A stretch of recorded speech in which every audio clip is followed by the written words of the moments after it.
मनीष जी, मेरा आपसे सवाल है, जिस तरीके से वोटिंग प्रक्रिया हो रही है, तमाम जो मतदाता हैं वो अपने मतों का प्रयोग कर रहे हैं और प्रधानमंत्री नरेंद्र मोदी ने भी ट्वीट कर कहा है कि सभी को बड़ी संख्या में मतदान करना चाहिए और इसमें बढ़ चढ़कर हिस्सा लेना चाहिए। लेकिन जिस तरीके से अखिलेश यादव तमाम तरह के आरोप भी लगा रहे हैं, कानून व्यवस्था को लेकर सवाल खड़े कर रहे हैं और ये कह रहे हैं कि इस बार बीजेपी का सफाया हो जाएगा यूपी से, और राहुल गांधी और अखिलेश यादव एक बार फिर से चुनाव में एक साथ नजर आ रहे हैं, कितना चुनौती मान रहे हैं इस बार आप चुनाव में उनके लिए?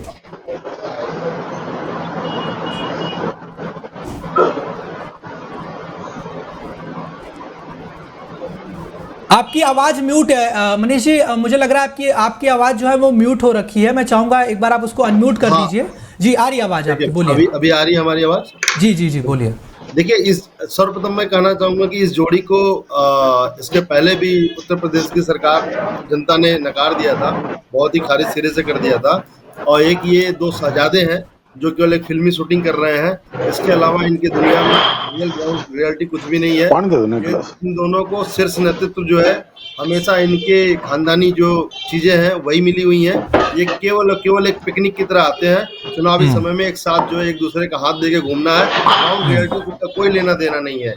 आप एक बात को समझिए, जब भी वोटिंग परसेंटेज बढ़ता है तो इसका मतलब है कि लोग निकल के अपने घरों से भारतीय जनता पार्टी को चुनाव जिताने के मूड में होते हैं। आज के डेट में भी अगर आप शुरुआती दौर के चुनाव का प्रथम चरण का अगर आप देखोगे तो वोटिंग बूथ, इवन अगर मैं बात करूं उत्तर प्रदेश की 8 सीटों को तो छोड़िए, आप पश्चिम बंगाल में भी जाके देखिए, वहां पे भी जो है कि 15% के ऊपर हुआ है वोटिंग सुबह के 2 घंटे के अंदर। तो ये जो वोटिंग का परसेंटेज जो शुरुआती दौर में इतनी बढ़ती हुई जा रही है, उससे ये समझ में आता है कि जो मोदी जी का नारा है अब की बार 400 पार, जनता ने इसे स्वीकारा है और अपने घरों से अपने काम को धाम को छोड़ते हुए सुबह से बड़ी लंबी लाइनों में लगकर, कहीं ऐसा ना हो कि चूक ना हो जाए, मोदी जी की गारंटी है तो 400 पार कराना है और लाइन में लगकर एक एक बंदा अपने अपने घरों से निकलकर वोट डालना है। ये बढ़ती हुई वोटिंग परसेंटेज इस बात का सबूत है, कहीं ऐसा ना हो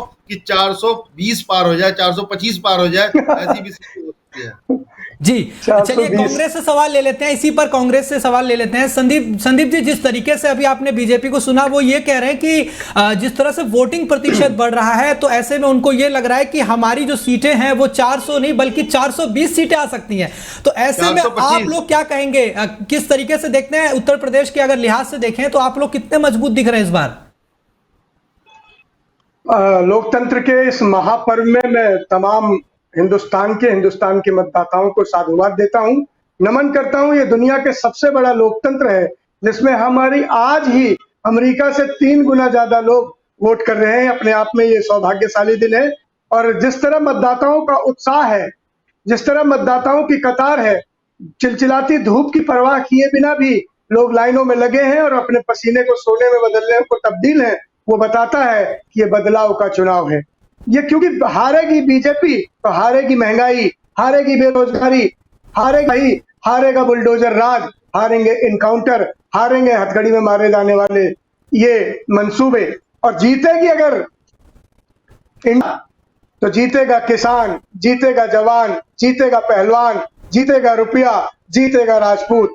ये बाहें मरोड़ चंदा निचोड़ पार्टी जिसके मुखिया एक अकेला बीजेपी पर ही भारी हो गए क्योंकि इनकी जुबान लंबी और काम छोटे हैं। आज एक भी काम इनका गिनाया नहीं जा पाया। और ये भाई साहब जो मनीष तिवारी जी बड़े प्रबुद्ध वक्ता लग रहे थे, अपना जो जनता इनको नंबर देती है, जो इनका नाम देती है, वो इनकी जुबान पे ही आ गया। आखिर ये 420 ही ठहरे, 420 जो जनता इन्हें मानती है, ये ठग के ठग ही रहे, ये जुमलेबाज और जलालत देने वाले ही रहे। ये अपने मंसूबे, इनके सपने इनकी जुबान पर आ गए। मैं इन्हें मुबारकबाद देता हूं। मैं कहता हूं कि पिछले चुनाव में इन्हें मोदी जी ने एक बात कही थी कि जब वोट देने जाना तो सिलेंडर को हाथ जोड़ लेना। इस बार जनता सिलेंडर को हाथ नहीं जोड़ रही।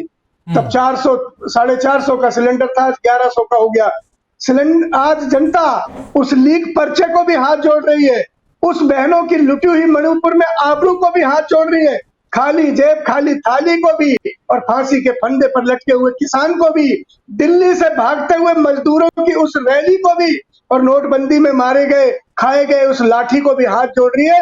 हाथ जोड़ रही है कोरोना में बिना ऑक्सीजन के शहीद हुए लोगों को। तो मोदी जी ये चुनाव आपको बदल देगा, बदला लेगा। बीजेपी के जुल्मों राज से छुट्टी का चुनाव है। ये जनता के पसीने भले ही छूट जाए, लेकिन जनता चाहती है, जिस सत्ता ने हमारी नौकरी छीन ली, जिस सत्ता ने हमारे बच्चों के अरमान छीन लिए। अब देखिए इस देश का दुर्भाग्य कि मोदी जी 72 साल से ऊपर हो गए, लेकिन कह रहे एक मौका और दे दो, और 25 साल का बच्चा लाल रिटायर होके घर वापस आ जा रहा है। ये कैसा मोदी राज है, ये कैसा जुमला राज है। न्याय पत्र जो राहुल गांधी जी ने दिया है वो देश की आत्मा का पत्र है। न्याय जीतेगा, अन्याय हारेगा, किसान जीतेगा, जवान जीतेगा। बेटियां जो ब्रजभूषण की सताई थी, वो जो मणिपुर में द्रौपदी बन घुमाई गई थी दुशासन और दुर्योधन के राज में, वो जीतेंगी। जीतेगी जनता, जीतेगी इंडिया, जीतेगा हिंदुस्तान।